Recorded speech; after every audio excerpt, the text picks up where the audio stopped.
Bueno, muy buenas tardes, mi nombre es Joana Barbosa. El día de hoy sentí la necesidad de hacer este video. Es sobre un tema que por estos días ha tomado mucha relevancia. Estamos hablando sobre la fiesta de Hanukkah y qué connotación tiene para nosotros como creyentes en el Mesías, Yeshua. Pero bueno, antes de comenzar me gustaría que hiciéramos una oración para poder pedirle al Padre que sea el que guíe esta enseñanza y que no sean mis palabras sino las de Él. Bueno, quiero que me acompañe. Padre Celestial, yo te suplico por favor, en tu infinita misericordia, que seas tú guiándome, instruyéndome, Padre, poniendo en mi boca tu palabra, para que este mensaje, Padre eterno, llegue a las personas que tienen que llegar, que seas tú poniendo en ellos tu discernimiento, que seas poniendo en ellos claridad, Padre eterno, y que haya un propósito santo en esta enseñanza, Padre. Yo te doy gracias y nos sometemos a ti, Padre eterno, y dándote a ti toda rabá por medio de nuestro Mesías Yeshua, nuestro amado Mesías. Gracias, Padre Celestial. Amén. Bueno, para familiarizarnos un poquito en los conceptos, ustedes me van a escuchar hablando de la palabra Yeshua. Yeshua es el nombre hebreo del Mesías al que muchos conocen como Jesucristo. Su nombre original es Yeshua, que significa salvación. El contexto del que quiero hablar hoy es sobre la fiesta de Hanukkah. Tal vez muchas personas no han escuchado hablar sobre esto. Es la primera vez. Bueno, Hanukkah es una festividad que ha guardado el pueblo hebreo por muchísimo tiempo, por más de 2000 años. Ellos han guardado esta fiesta y se dice que es una fiesta judía, pero realmente si buscamos en el contexto histórico, es algo que compete a todos los que creemos que el pueblo de Israel es una nación santa y que hay un propósito santo en este pueblo. La historia de Hanukkah la vamos a encontrar en el libro de Macabeos. El libro de Macabeos es un libro que encontramos en la Biblia católica, por llamarse un libro apócrifo. Eso no lo hace menos válido. Es un libro que cuenta un hecho histórico de algo que sucedió 200 años antes de nuestro Mesías, antes de Cristo.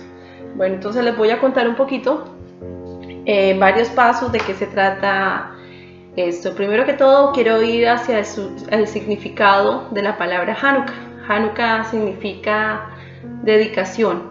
Eso es lo que significa literalmente. La palabra Hanukkah es una palabra hebrea. También es conocido como la fiesta de las luces. Esta festividad se celebra el 25 de Kislev en el calendario hebreo y dura por 8 días. La costumbre es que se tenga este candelero que se llama Hanukkiyah, que es diferente a la que utiliza el pueblo hebreo, que es de 7 brazos. Este tiene 9. Se enciende una luz cada noche durante los 8 días y la vela del centro, que es la vela principal, esta velita se llama Shamash y esta la vamos a encender primero y luego se van a encender las demás luces cada noche. Se hace de izquierda a derecha el encendido de cada velita durante cada noche. También se acostumbra a jugar con una especie de pirinola que se llama dreidel, que tiene 4 letras en hebreo. Estas 4 letras significan un acróstico que significa un milagro que ocurrió allí. Y bueno, de todo esto que estoy explicando es para entrar un poquito en contexto de todo lo que les voy a narrar de la historia de cómo comenzó Hanukkah. Vamos a ir un poquito, antes de comenzar eso quería darles hacer otro comentario. La palabra Hanukkah aparece en otras partes de la escritura, en el hebreo original. Una de estas veces es cuando miramos en Crónicas, ¿sí? Cuando Salomón dice que él dedicó el templo después de construirlo. Ustedes saben que el anhelo del rey David era construir el templo. pero debido a que durante su conquista a todos los pueblos que estaban alrededor de él, después del reinado del rey Saúl, hubo mucha guerra y las manos de David estaban manchadas de sangre, por lo tanto el padre le dijo que no era propicio, no era correcto que él fuera el que construyera el templo, pero por amor a él, el Padre Eterno iba a permitir que su hijo Salomón construyera el templo, y así fue la construcción del primer templo. Y luego de que el Padre Eterno aprobó que Salomón construyera el templo, él hizo una dedicación. Por 8 días se hizo la dedicación del templo, fue derramado el Espíritu Santo sobre este lugar y el Padre Eterno aprobó que allí fuera puesto su santo nombre. Entonces la palabra dedicación, Hanukkah, ya aparece en el libro de Crónicas.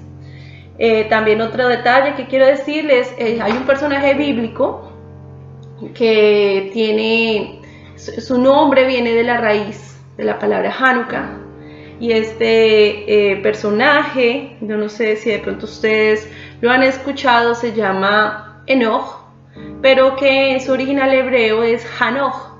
Él era un hombre que era dedicado o consagrado para el Eterno, por lo tanto por esta razón fue que el Padre Eterno lo halló justo y se lo llevó sin que él tuviera que pasar por la muerte. Esa es la historia de Enoch. No sé si ustedes lo saben, pero él era el papá de Matusalén, y Matusalén era el abuelo de Noé. Entonces ahí ya vemos un poquito cómo esta tiene un propósito. Hanukkah yo creo que tiene un propósito tanto histórico como a nivel profético. Entonces eso es lo que quiero que entendamos en el día de hoy con esta enseñanza. Vamos a partir con la historia de Hanukkah. Resulta que había un emperador que estaba gobernando por toda la región de la antigua Jerusalén y todos sus alrededores, y este era Alejandro Magno. Aunque era un gobernante que no tenía temor de Dios, que vivía de manera desordenada y pecaba, era un hombre que no se metía con las creencias de todos los pueblos que gobernaba. Pero después de su muerte, uno de sus descendientes, que se llamaba Antíoco Epífanes, se levantó con un anhelo muy profundo de imponer la helenización en todas las regiones que él gobernaba. Entonces para él era un reto que la cultura griega se impusiera en todas estas naciones. Pues resulta que él supo que el pueblo de Israel era un pueblo muy celoso, era un pueblo que se mantenía firme ante la creencia de un Dios invisible, un Dios único, y que toda su postura era en defensa de guardar todos los preceptos y mandamientos que el pueblo de Israel tenía. Entonces para él eso era una afrenta muy grande, y él tenía toda la intención de imponer todas sus deidades en ese lugar. Para ese entonces la cultura griega ya tenía mucho poder, existían muchas personas en el pueblo hebreo que desearon mezclarse con esa cultura. Entonces ya no querían aparecer como su atuendo normal, querían tener una asimilación con ese pueblo griego. Y al ver que este gobernante tenía toda la intención de dominar las tierras de Jerusalén, estas personas que estaban rebeldes, esos judíos rebeldes, decidieron presentarse ante el rey Antíoco solicitando su apoyo. Ellos iban a jurar fidelidad a cambio de que él les pusiera un cargo importante en Jerusalén. Ellos querían ser parte del templo, los sacerdotes, porque sabían que tenían un nivel de importancia muy grande sobre el pueblo de Israel. Entonces eso fue el plan que ellos tuvieron, y así se presentaron con Antíoco Epífanes, y él aceptó el trato, les dio poder para que se presentaran ante todas las ciudades a proclamar el edicto que él estaba haciendo. En ese momento también Antíoco Epífanes dio la orden de que se prohibiera en toda la tierra de Jerusalén todo lo que representara la cultura hebrea. El estudio de la Torá se prohibió, guardar el Shabbat se prohibió también, se prohibió hacer el rito de la circuncisión, que es algo que marcaba una diferencia muy grande entre el pueblo de Israel y las naciones. Entonces hubo muchas personas que quisieron guardar los preceptos del Eterno a pesar de la persecución. Entonces las madres siguieron circuncidando a sus hijos a escondidas, y cuando se enteró el emperador Antíoco, dio la orden de que se le diera muerte a las mamás, que colgaran a sus hijos y a todas las personas que habían intervenido para colaborarle en ese asunto. Entonces fue un tiempo de gran calamidad. Antíoco Epífanes invadió la ciudad de Jerusalén. Dice el libro de los Macabeos que ellos entraron al templo, contaminaron todo haciendo orgías en el templo, levantaron una estatua de su Dios en el lugar santo y sacrificaron un cerdo, que es un animal impuro, que ustedes lo pueden encontrar en la Torá cuando habla de los animales que son inmundos. En Levíticos 11, 7 al 8 está escrito que el cerdo es un animal impuro. Pues ellos sabían que la mejor forma de dañar las fuerzas del pueblo hebreo era destruir lo que más importante para ellos era, que era su identidad y su fe en el Creador. Entonces, de esta manera quisieron hacer esta afrenta. Hubo muchas muertes, incendiaron la ciudad y mucha gente tuvo que huir. Durante ese momento, ante esa situación, muchas personas que se fueron al desierto porque no querían someter a sus familias a toda esta persecución, trataron de continuar su fe. Y lo más triste es que al enterarse Antíoco Epífanes de que estas personas se habían ido al desierto, dio la orden de que los persiguieran y los exterminaran.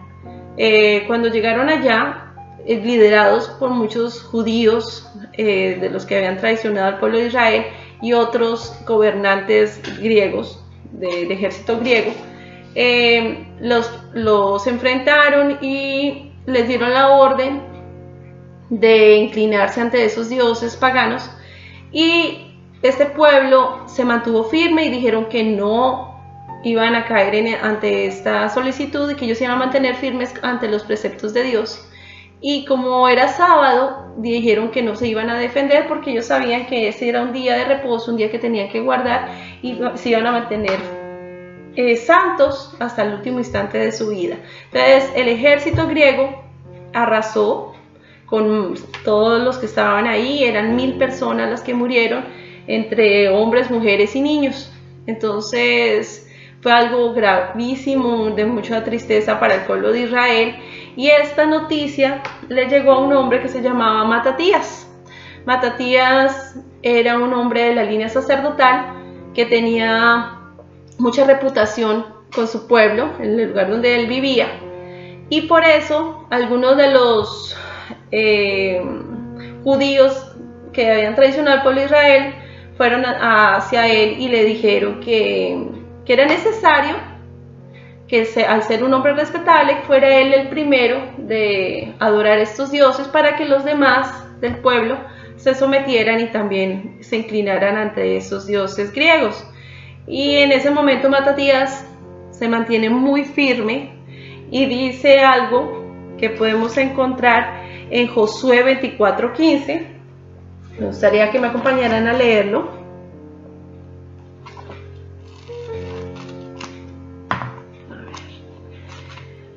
Porque es algo muy interesante, como para este líder las palabras de Josué tenían una validez para él en ese momento, de que le ayudaba en su convicción y en su fe. Mira: y si no os parece bien servir al Señor, escoged hoy a quién habéis de servir, si a los dioses que sirvieron vuestros padres que estaban al otro lado del río, o a los dioses de los amorreos en cuya tierra habitáis. Pero yo y mi casa serviremos al Señor. O sea, estas son las palabras de Josué, ¿cierto? Pero en el libro de Macabeos podemos ver cómo este personaje, Matatías, se mantiene firme y dice exactamente lo mismo, que él y su familia van a servir al Eterno y no se van a inclinar ante esos dioses. Entonces me parece muy interesante el personaje de Matatías porque nos deja un gran mensaje. También, después de que sucedió eso, que él se mantuvo firme ante el soldado judío que había traicionado al pueblo de Israel, vio como otro judío se estaba dirigiendo a donde estaba ese dios pagano a ofrecer un tributo.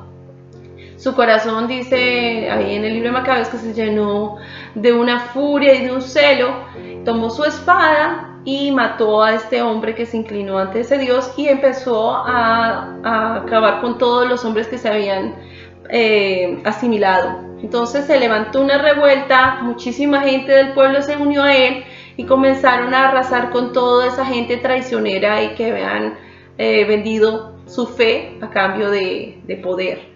Entonces, en este momento, cuando él se levanta con ese celo, con esa espada y atraviesa a ese hombre, también me hace recordar a otro personaje, y este es Pinhas. No sé si ustedes recuerdan quién es. Él es el nieto de Aarón, ¿sí? O Fineas. Este hombre es un muchacho que vio como vamos a buscarlo, a ver, en Números 25,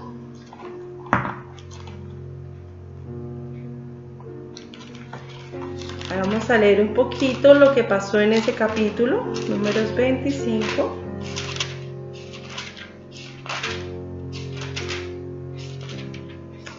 Aquí está.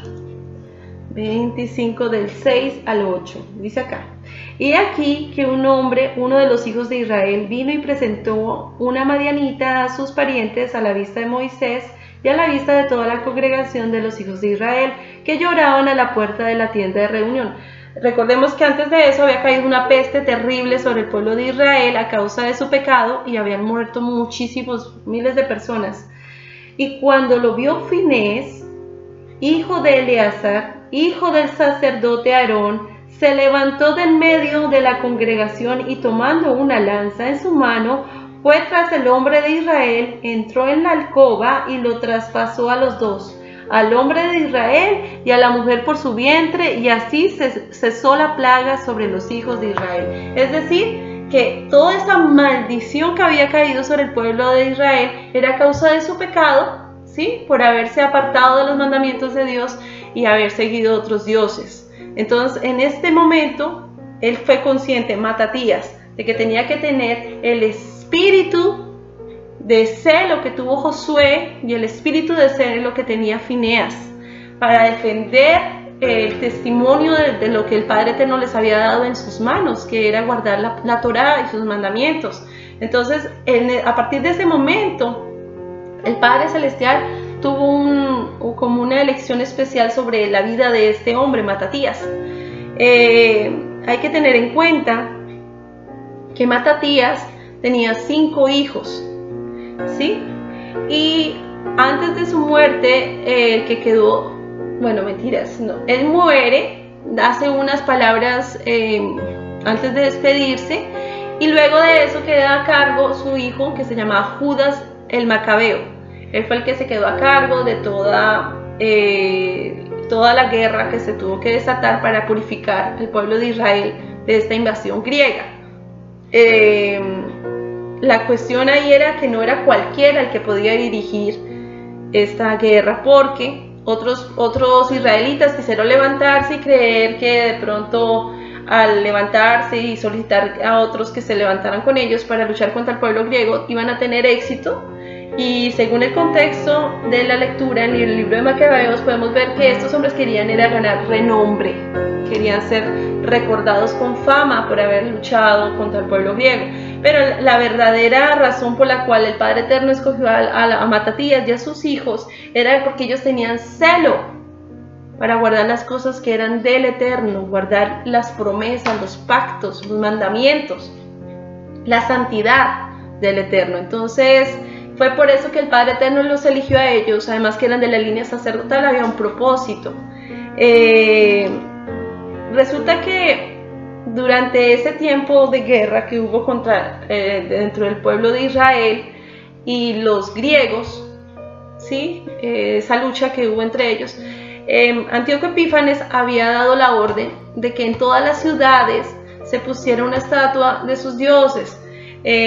Sabemos que una de esas dioses era Zeus, y esta estatua se le rendía tributo cada 25 de cada mes.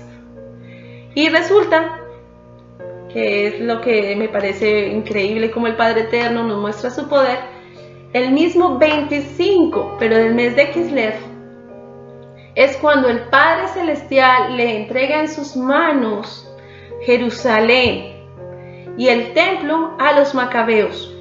O sea que fueron derrotados todos los que estaban en la ciudad de Jerusalén y el templo, y pudieron ellos purificar el templo. Entonces, es por eso que el 25 de Kislev nosotros celebramos Hanukkah, que es cuando se pudo restaurar el templo, purificar el templo. Entonces ellos tuvieron un proceso grande para poder llegar a purificar el templo. Tuvieron que sacar todos esos dioses, tratar de reconstruir sus habitaciones. Muchos de los utensilios habían sido robados, y el altar dice que fue profanado, y que para que no fuera una afrenta que ellos tuvieran que cargar, era necesario que ellos sacaran del templo eso y pusieran uno nuevo, ¿sí? Esperando que el Padre Celestial enviara un profeta que les dijera qué debían hacer. Pero lo más hermoso era el poder hecho de decir que mientras esos pueblos habían querido contaminar, ese mismo día el Padre Celestial les dijo: no, ustedes no van a seguir contaminando mi templo. Y así fue como se celebra a partir de ese día la fiesta de Hanukkah, la purificación. Hanukkah significa eso, rededicación del templo.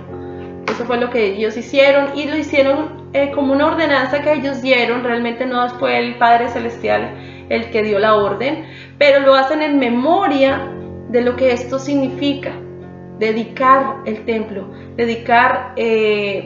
santificar, quitar todo lo que contamina, todo lo que nos sirve.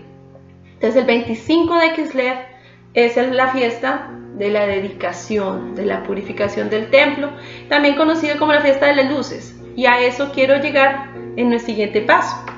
Quiero hablar de si Yeshua celebró o no celebró esta festividad. Bueno, resulta que si nosotros leemos el libro de Juan, exactamente en Juan 10, vamos a ver,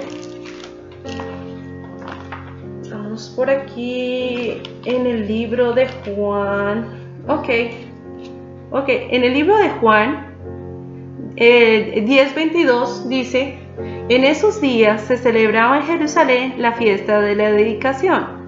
Era invierno y Yeshua andaba por el templo en el pórtico de Salomón. Entonces los judíos le rodeaban y le decían: ¿hasta cuándo nos vas a tener en suspenso? Si tú eres el Mashiach, dínoslo claramente.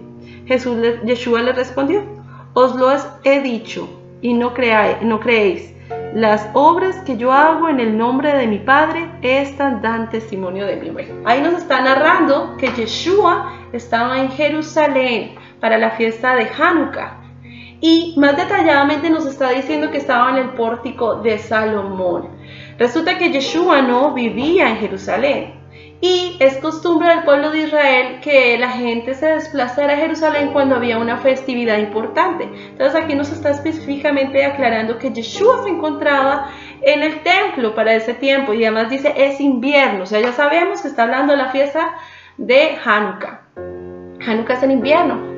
Y bueno, muchas personas dirán: pero bueno, ¿no será que lo que estaba refiriéndose, lo que realmente es importante para esta época, es el nacimiento de Jesús? Bueno, yo les tengo que decir que lamentablemente en la historia de la humanidad se han construido una cantidad de de mentiras para atraer a otros pueblos, a otras, digámoslo así, gente de otras naciones que tenían costumbres paganas, y la mejor forma que encontraron para unificarlos a las creencias cristianas fue tomar esas mismas festividades paganas y cambiar los nombres para que así fuera mucho más fácil para ellos la conversión. Bueno, la fiesta de Navidad, la que todos conocen, que se celebra el 25 de diciembre, realmente no es la celebración del nacimiento de Jesús, todo lo contrario. Resulta que esto viene de una costumbre que es de Babilonia, mucho más allá, o sea, esto tiene más de 3000 años, mucho más, que surge después de Nimrod. Nimrod, yo creo que ustedes conocen la historia, que era un hombre que se levantó después de la generación de Noé, y él quería tener fama en todas las naciones entonces conocidas, y él quiso levantar una torre, ¿sí? donde podría gobernar a todas las tierras, y esa es la Torre de Babel. Y al ver el Padre Celestial que este hombre y todos los que estaban con él se estaban haciendo esa torre y tenían su corazón lleno de orgullo, creyendo que iban a poder destruir al Creador y poder ellos tomar el poder, entonces es cuando lanza sobre ellos todos los idiomas, todas las lenguas, y estos se tienen que dispersar entre todas las naciones que después se formaron por toda la confusión de los idiomas. Pero para ese entonces existía la creencia de que Nimrod, ¿sí? Se había casado con una mujer llamada Astarte, y después de la muerte de Nimrod, ella queda embarazada, y es necesario para ella, para mantener el poder, decir que ese embarazo era que Nimrod al morir se había convertido en el sol, y que su luz había llegado a ella y había quedado embarazada de Tamuz, y que Tamuz era la reencarnación de Nimrod. Entonces esa mujer con un bebito en los brazos, que nosotros lo podemos encontrar mucho antes que las estatuas que se crearon alrededor de María, las podemos encontrar muchísimo tiempo atrás, lo podemos ver en muchas culturas, en los egipcios, en la cultura babilónica, hasta los mismos indígenas, los mayas. Hay una cantidad de similitudes de las costumbres que tenían los babilonios, y era a causa de eso, porque después de la dispersión, de la confusión de lenguas, esas culturas se fueron dispersando por toda la tierra. Entonces esas costumbres ya venían desde antes. El 25 de diciembre se le está haciendo tributo al nacimiento del dios Tamuz. Entonces, ¿qué tiene que ver con Yeshua? Bueno, tiene que ver que si miramos el contexto de las escrituras en el libro de Juan, cuando está narrando que Yeshua se encontraba en el pórtico de Salomón, ¿sí? Ahí vemos cuál es el propósito por el cual él estaba celebrando esta fiesta. Bueno, si nosotros miramos en el capítulo 10, él está narrándole a sus discípulos y todos los que estaban ahí presentes que él era el buen pastor. O sea, estaba dándoles a conocer cuál era su propósito. Pero antes de eso, en el capítulo 9, está el milagro del hombre ciego. Resulta que había un hombre ciego que de nacimiento no podía ver, y Yeshua le pone barro y saliva sobre sus ojos, y este hombre recupera la vista. Entonces este testimonio de ese milagro nos anticipa de quién es el que da la luz, ¿sí? ¿Quién es el que nos da el discernimiento para poder comprender los planes del Eterno? Yeshua es la luz. Mira, eso lo podemos ver también en el capítulo 1 de Juan, ¿sí? Dice así, el capítulo 1, 6 al 7, dice: vino al mundo un hombre enviado por Dios cuyo nombre era Juan. Este vino como testigo para testificar de la luz, a fin de que todos creyeran por medio de él. O sea, ¿quién era la luz? Ahora veamos aquí qué dice en el versículo 9. Existía la luz verdadera que al venir al mundo alumbra a todo el hombre. Bueno, hagamos detengámonos un poquito aquí. Resulta que durante el estudio de todas las fiestas del calendario hebreo, hemos llegado a la conclusión que Yeshua no nació en diciembre como se acostumbra a decir dentro de todas las costumbres que se han formado alrededor del mundo. Yeshua nace para el tiempo de otoño. Lo podemos ver cuando narran exactamente lo que estaba haciendo. Mira, vamos a leer Lucas 2. Quiero tratar de aclarar un poquito porque me parece muy importante que la gente pueda conocer el contexto de las cosas y el propósito por el cual el Padre el Eterno las dejó como testimonio. Entonces vamos a Lucas, a ver, 2 del 7. Aquí Lucas 2.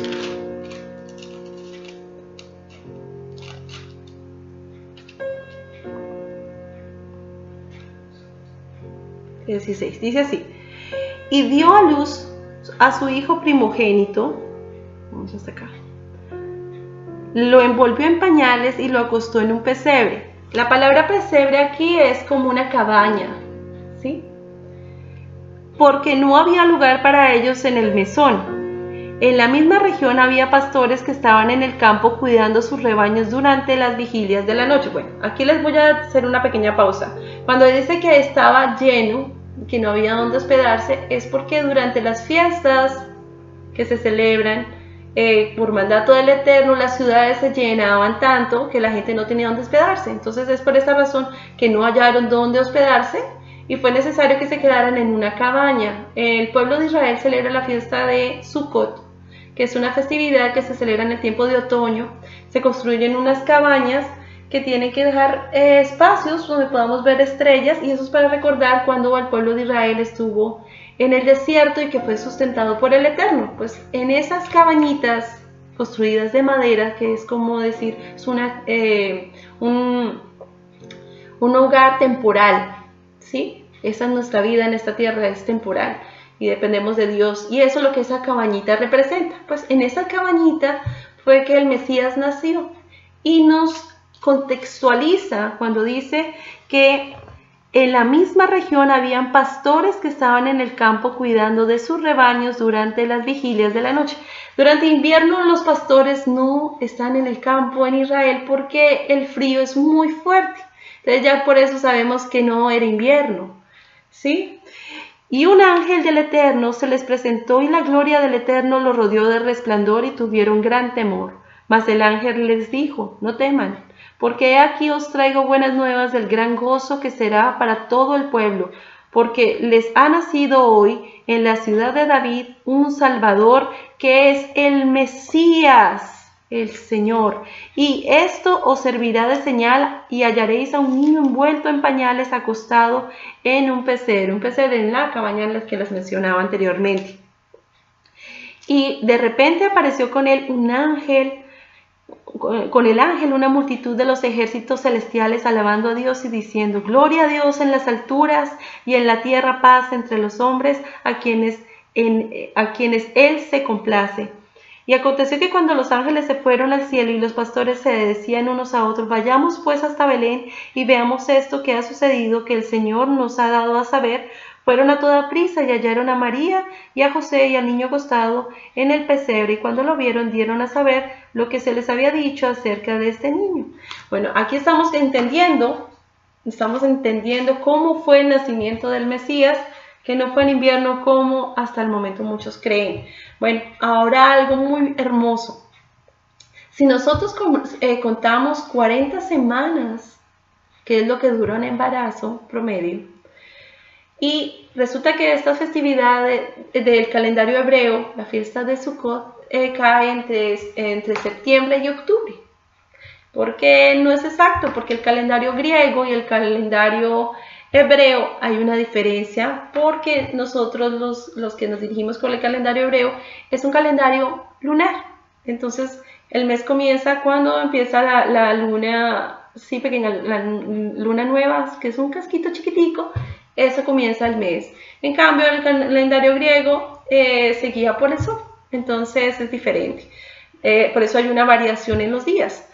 Bueno, la cuestión es que si tú cuentas 40 semanas desde la fiesta de Sukkot, que es cuando el Mesías nace, llegamos 40 semanas antes a la fiesta de Hanukkah.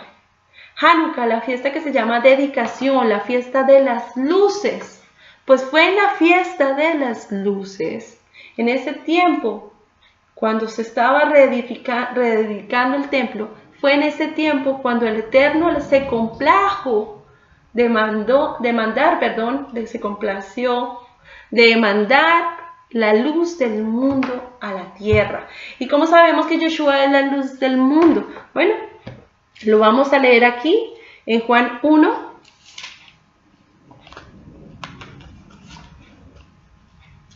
Del 6, aquí vino, al 9, dice así: vino al mundo un hombre enviado por Dios cuyo nombre era Juan. Este vino como testigo para testificar de la luz, a fin de que todos creyeran por medio de él. No era él la luz, sino que vino a dar testimonio de la luz. Existía la luz verdadera, que al venir al mundo alumbra a todo el hombre.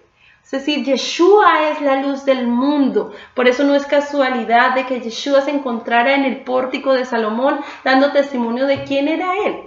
Él era el buen pastor, el que viene a darle luz a los que andan ciegos.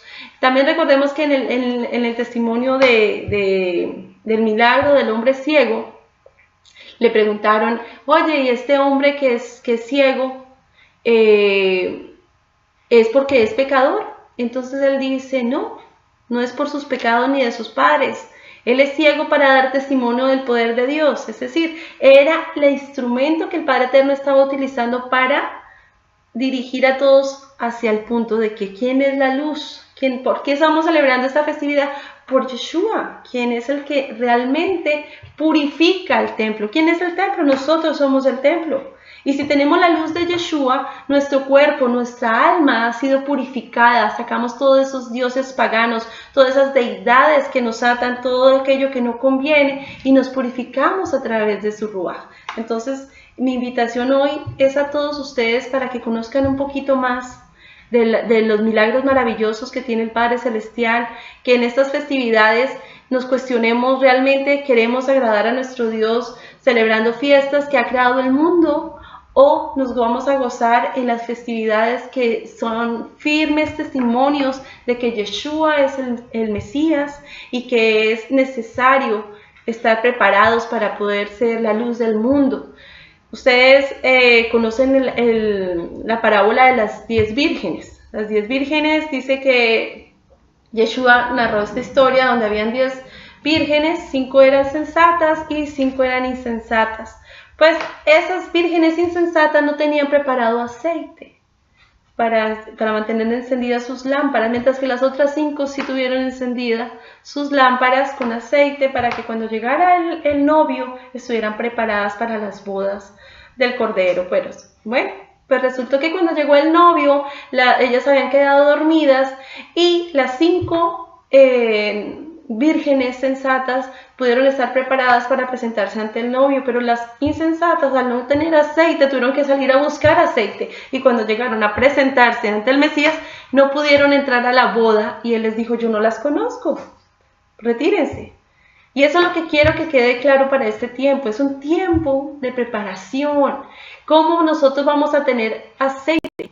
¿Cómo nosotros producimos aceite? Bueno, el aceite se produce de la oliva. Y el olivo, al ser trillado, bota ese aceite. Y es por eso que el Padre Eterno nos permite pruebas, dificultades, para que salga ese aceite. Y ese aceite tiene que ser un aceite agradable al Eterno. Ese aceite que nos mantenga con nuestras lámparas encendidas. Y eso es lo que el Padre Celestial quiere de nosotros en el medio de la dificultad. Pero si nosotros estamos alejados del Eterno, cuando lleguen esos momentos de prueba, ¿sí?, de tribulación, lo único que va a salir de nosotros son lágrimas y no va a haber de nosotros ningún cambio. El Padre Eterno quiere que cambiemos y que nos preparemos, que podamos ser esas lámparas llenas de luz, llenas de aceite, que seamos de aroma grato ante Él y que podamos estar preparados. Vienen tiempos difíciles. Sabemos que toda la historia de los macabeos nos anticipa algo que viene en el futuro. Se menciona ahí, podemos ver en el contexto que habla de que se hizo la abominación, las palabras exactas son: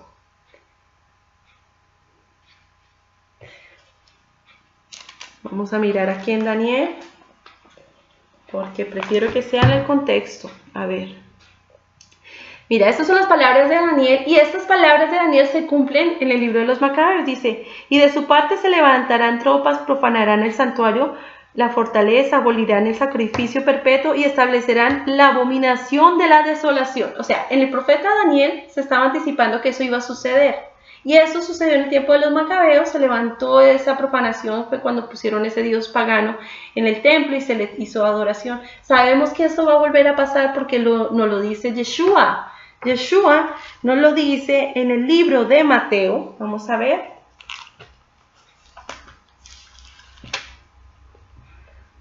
Mira lo que dice acá: por tanto, cuando veáis la abominación de la desolación que se habló por medio del profeta Daniel colocada en el lugar santo, entonces los que estén en el Judea huyan a los montes, el que está en la azotea no vaya a sacar las cosas de su casa, y el que esté en el campo no vuelva atrás a tomar su capa. Pero ay de los que estén en cinta y de las que estén criando en aquellos días. Orad para que vuestra huida no suceda en invierno ni en día de reposo, porque habrá entonces una gran tribulación tal como no ha acontecido desde el principio del mundo hasta ahora, ni acontecerá jamás. Es decir, sabemos que en el libro de Macabeos sucedió ya eso, una profanación al templo, ¿sí? Y que también se cesaron la adoración, se cesó los Shabbat y todas las fiestas fueron quitadas durante el imperio griego, pero sabemos que esto es una señal para los tiempos finales. Por eso Yeshua nos dice: nuevamente esto va a suceder, y para que estemos preparados tenemos que tener claridad de cuál es el propósito de toda esta enseñanza, que el Padre quiere que seamos fortalecidos en su palabra, ¿sí? Que nos mantengamos firmes a pesar de la tribulación, para que podamos ser ese aroma grato que el Eterno desea. Tenemos que estar preparados para esos tiempos difíciles. Y antes de terminar, me gustaría que pudiéramos leer con ustedes el libro de Macabeos, las palabras de Matatías, que antes de morir, él les dice a sus hijos, y eso me gustaría que lo leyeran conmigo, en el capítulo 1, perdón, el capítulo 2, en el capítulo 2, del 50 al 64. A ver.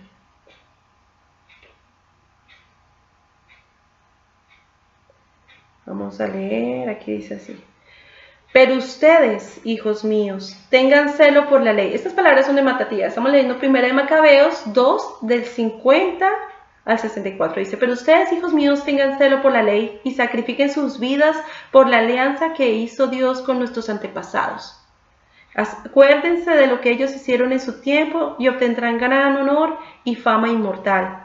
Dios puso a prueba a Abraham, lo encontró fiel y lo aceptó como justo. En medio de su situación adversa, José cumplió los mandamientos y llegó a ser señor de Egipto. Finés, nuestro antepasado, mostró gran celo y recibió la promesa de un sacerdocio eterno. Josué cumplió su misión y fue caudillo de Israel. Caleb dijo la verdad delante del pueblo y pudo entrar a tomar posesión del país. David fue un hombre piadoso y recibió como herencia eterna el trono real. Elías estuvo lleno de celo por la ley y fue llevado al cielo. Ananías, Azarías y Misael tuvieron fe y se salvaron del fuego. Daniel fue un hombre íntegro y escapó de ser devorado por los leones. Y así sucesivamente. Fíjense que todo tiempo a los que confían en Dios no les faltan las fuerzas. No tengan miedo de las amenazas de un impío. Sus honores terminarán en la basura, comidos por gusanos. Hoy se levanta, pero mañana desaparecerá, porque habrá vuelto al polvo y sus planes se reducirán a nada. Pero ánimo, hijos míos, sean valientes y apóyense en la ley, pues ella será su mayor gloria. Sabemos que la ley se refiere a la Torah, no a los mandamientos de hombres, sino la Torah, que nos lleva a vida. Por eso los quiero invitar a que entendamos que hay una razón específica en todas las cosas que el Padre Eterno que nos ha permitido entender en su palabra, es con un plan para entender lo que ha sucedido al pueblo de Israel, cómo eso va a volver a suceder y cómo debemos nosotros estar preparados. Entonces le damos gracias a nuestro Padre. Bueno, ya me tengo que ir. Les agradezco muchísimo este tiempo que tuvieron conmigo de estudiar el libro de los Macabeos. Les ruego al Padre Eterno que nos ayude a hacer esa lámpara que ilumina, que cesa toda la oscuridad y que cada día, así como las luces de la Hanuquilla se encienden cada noche para que toda la menorá, la Hanuquilla se encienda todos los días, la luz quite toda oscuridad, así seamos nosotros también. Entonces, gracias amigos y hermanos, que el Padre Eterno los bendiga y que espero que puedan compartir este mensaje con aquellos que ustedes crean que lo necesitan. Un abrazo y que el Padre Eterno los bendiga. Muchas gracias.